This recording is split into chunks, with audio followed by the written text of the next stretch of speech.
abarundi barayamaze ngo ube mugufi ube mugwawe, kuko hariho benshi barebare bapanze. Mwazindutse mubona igihugu cose abakoresha imbuga nkoranyambaga arizo Facebook, TikTok, YouTube n'izindi, berekana ubwiza bwa stade y'igihugu cacu ciza c'Uburundi, Stade Intwari. Ivyo bikaba vyatangaje benshi, aho atanumwe muri benshi vyatangaje yarabifise ko amakuru. Uyu munsi twazindutse tubona Stade Intwari ishajije, iberewe, icibibatsi. Benshi bamaze kubibona bategwa n'inyota yo kuhashika, bamwe bari kure y'igihugu n'abandi bari mu ntara zo hagati mu gihugu. Bamwe vyabateye ishari kuba batinjiye muri ico kibuga ngo babone ubwiza bwacu. No munsi sinje kugira ngo ndabarambire, ariko nje kubereka ivyiza igihugu kiguma gishikako, naho hari benshi baguma baca intege abandi. Ariko tuyukane kamwe twatangura tuvuga duti ube mugufi ube mugwawe. Mbere na mbere mbanjije gusaba abashasha tutahorana kuri no channel ya YouTube, mugire subscribe kuri no YouTube yacu ni BWB YACU, mugire share, mugire like, mutange n'iciyumviro muri commentaire, maze tuzore tubana buri munsi. Ushobora kwibaza ati Stade Intwari yabayeho gute, yatanguye gute, yitwa gute? Ivyo vyose nivyo ngiye kugushikiriza. Stade Intwari iri mu gisagara ca Bujumbura, komine Mukaza, muri quartier izi cane nka Rohero. Abo batahazi neza, yegeranye n'ahahora presidence ya kera y'igihugu cacu ciza c'Uburundi. Ariko iyo presidence ubu yarimuwe, ikaba iri kwibarabara riva muri ville rimera nk'irigaruka mu Ubwiza, za Jabe na za Nyakabiga. Iyo stade ikaba ikikujwe n'ama etage menshi atandukanye. Hari 1962 aho yitirirwa umuganwa atari umugani Prince Ry'Abantu. Iyo stade ikaba yakira muri ico gihe abantu bagera ku 22,000. Stade Prince Ry'Abantu ikaba yatanguye gukinirwako urukino rwa mbere wayihuza na ekipe yitwa Prince Ry'Abantu FC niyo muzi cane nka Vitaro FC. Ubwo akaba ari urukino rwashoboye kugurura iyo stade ubwa mbere na mbere icugururwa. Aho hari 1962.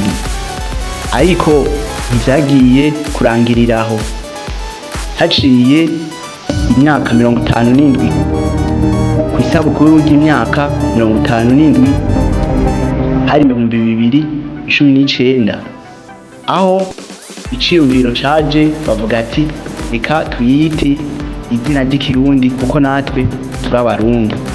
Niho Stade Prince Ry'Abantu yahinduwe izina ica yitwa Stade Intwari.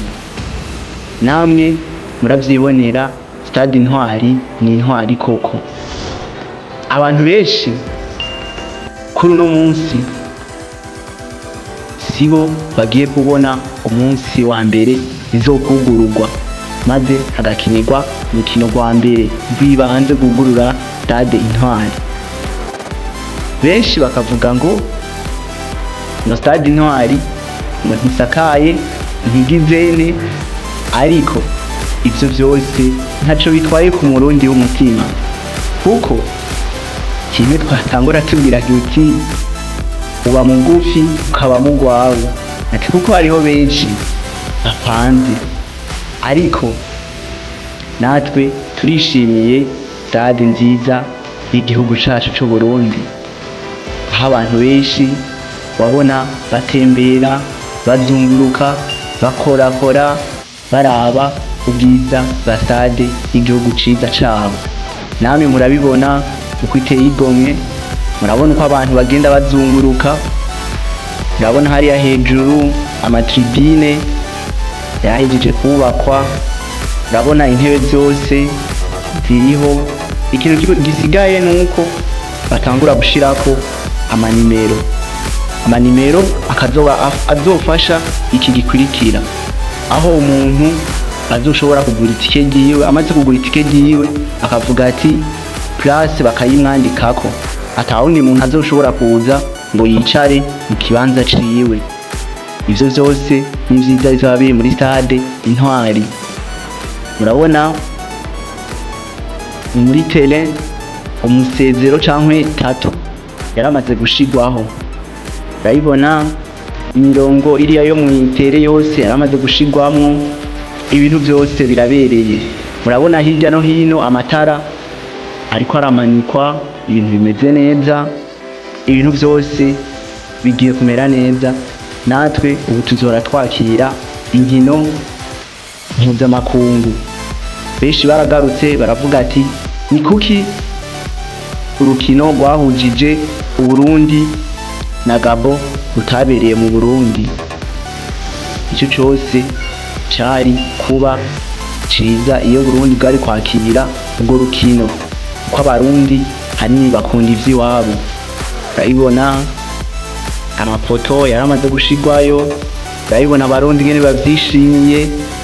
Stade Intwari imeze neza. Sinzi ko mwabonye kandi kantu muravye mwigiwe kuri gatoyi, murabona intebe ukuntu zipanze, haranditsemwo izina Stade Intwari muri ariya mabara atukura.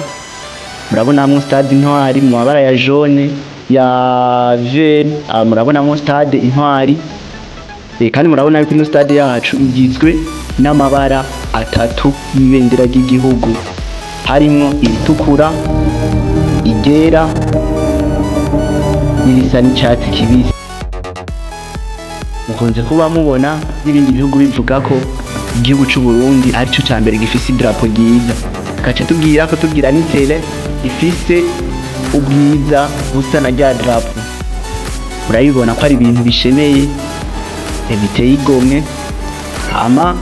Mwakoze kubana nanje, komeze kubana nanje buri munsi, mugire subscribe kuri YouTube yanje, maze nzobore ndabaha ibintu vyiza bihimbaye. Murakoze, Imana ibahezagire. Ciao ciao.